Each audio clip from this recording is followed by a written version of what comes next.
ಕೇಂದ್ರ ವಾರ್ತಾ ಮತ್ತು ಪ್ರಸಾರ ಖಾತೆ ರಾಜ್ಯ ಸಚಿವ ಡಾಕ್ಟರ್ ಎಲ್ ಮುರುಗನ್ ಅವರು ಇಂದು ಕರ್ನಾಟಕಕ್ಕೆ ಭೇಟಿ ನೀಡಿದ್ದು ಶಿವಮೊಗ್ಗದಲ್ಲಿರುವ ಎಫ್ಎಂ ಟ್ರಾನ್ಸ್ಮಿಟರ್ ಕೇಂದ್ರದಲ್ಲಿ ಹೊಸ 10 ಕಿಲೋವ್ಯಾಟ್ ಎಫ್ಎಂ ಟ್ರಾನ್ಸ್ಮಿಟರ್ ಕೇಂದ್ರವನ್ನು ಉದ್ಘಾಟಿಸಿದರು.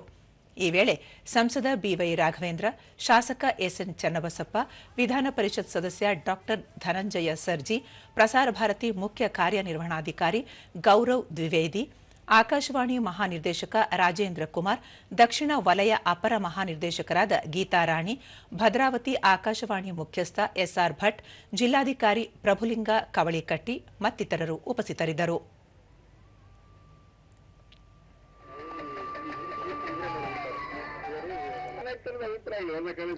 ಬಳಿಕ ಡಾಕ್ಟರ್ ಎಲ್ ಮುರುಗನ್, ರೇಡಿಯೋ ವಿಶ್ವಾಸಾರ್ಹ ಮತ್ತು ಪರಿಣಾಮಕಾರಿ ಸಂವಹನ ಮಾಧ್ಯಮವಾಗಿದ್ದು ನೂತನವಾಗಿ ಭದ್ರಾವತಿ ಆಕಾಶವಾಣಿಗೆ ಎಫ್ಎಂ ಅಳವಡಿಸುವ ಮೂಲಕ ಮಹತ್ವದ ಮೈಲುಗಲ್ಲು ಸಾಧಿಸಲಾಗಿದೆ.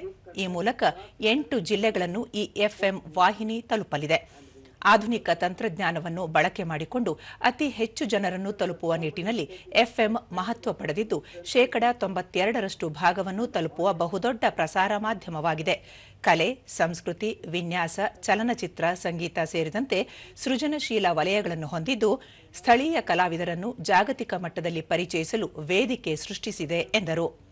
ರೇಡಿಯೋ 23 ಭಾಷೆಗಳು ಮತ್ತು 182 ಉಪಭಾಷೆಗಳಲ್ಲಿ ಕಾರ್ಯಕ್ರಮಗಳನ್ನು ಪ್ರಸಾರ ಮಾಡುತ್ತಾ ಗಡಿನಾಡು, ಗುಡ್ಡಗಾಡು ಮತ್ತು ದೂರದ ಪ್ರದೇಶಗಳನ್ನು ತಲುಪುತ್ತಿದೆ. ಎಲ್ಲ ವರ್ಗ ಹಾಗೂ ವಯೋಮಾನದ ಜನತೆಯನ್ನು ಕೇಂದ್ರೀಕರಿಸಿ ಆಕಾಶವಾಣಿ ಪಾಡ್ಕಾಸ್ಟ್ ಆರಂಭವಾಗಿದ್ದು 550 ಸಮುದಾಯ ಬಾನುಲಿ ವಾಹಿನಿಗಳು ಕೆಲಸ ಮಾಡುತ್ತಿದೆ. ಭದ್ರಾವತಿ ಆಕಾಶವಾಣಿ ಎಫ್ಎಂ 3500 ಚದರ ಕಿಲೋಮೀಟರ್ ವ್ಯಾಪ್ತಿಯನ್ನು ಹೊಂದಿದೆ ಎಂದು ತಿಳಿಸಿದರು. Apart from this, the community radio is also playing a pivotal role to take up the messages to the common people. Now in country 558 community radio stations are functioning in this concern.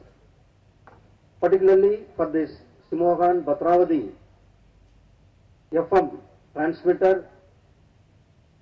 this was Bhumi Pujan was done last year 23rd January. So this year February we are inaugurated, we are dedicated. So how our government is very fast. Our Prime Minister, you are seeing always we are marching towards the Viksit Bharat. ಸಂಸದ B Y Raghavendra, Bhadravati Akashvani ಕೇಂದ್ರವು 10 kilowatt ಸಾಮರ್ಥ್ಯದ FM 101.4 ತರಂಗಾಂತರದ ಮೂಲಕ ಶಿವಮೊಗ್ಗದ ಸುತ್ತಲಿನ 8 ಜಿಲ್ಲೆಗಳಿಗೆ ತನ್ನ ಪ್ರಸಾರ ವ್ಯಾಪ್ತಿಯನ್ನು ವಿಸ್ತರಿಸಿಕೊಳ್ಳುತ್ತಿದೆ. ಸುಮಾರು 1 ಕೋಟಿ ಜನರಿಗೆ ಈ ಸೇವೆ ಲಭಿಸುತ್ತಿದ್ದು ಭದ್ರಾವತಿ ಆಕಾಶವಾಣಿ ವಜ್ರ ಮಹೋತ್ಸವದ ಉಡುಗೊರೆ ಇದಾಗಿದೆ ಎಂದು ತಿಳಿಸಿದರು. ಆ ಕಡೆ ಆಂಧ್ರ, ಈ ಕಡೆ ಕವರ್ ಆಗುತ್ತೆ. ಆದ್ರೆ ಇದು ಒಂದೇ ಏಕೈಕ ಶಿವಮೊಗ್ಗ ಭದ್ರಾವತಿ ಆಕಾಶವಾಣಿ ಕೇಂದ್ರ ಸಂಪೂರ್ಣವಾಗಿ ಕನ್ನಡಿಗರನ್ನ ಕವರ್ ಮಾಡುವಂತ ಕೇಂದ್ರ ನಮ್ಮ ಶಿವಮೊಗ್ಗ ಭದ್ರಾವತಿ ಆಕಾಶವಾಣಿ ಕೇಂದ್ರ ಅಂತ ಹೇಳಿ ಇವತ್ತು ಅಭಿಮಾನಪೂರ್ವಕವಾಗಿ ನಾನು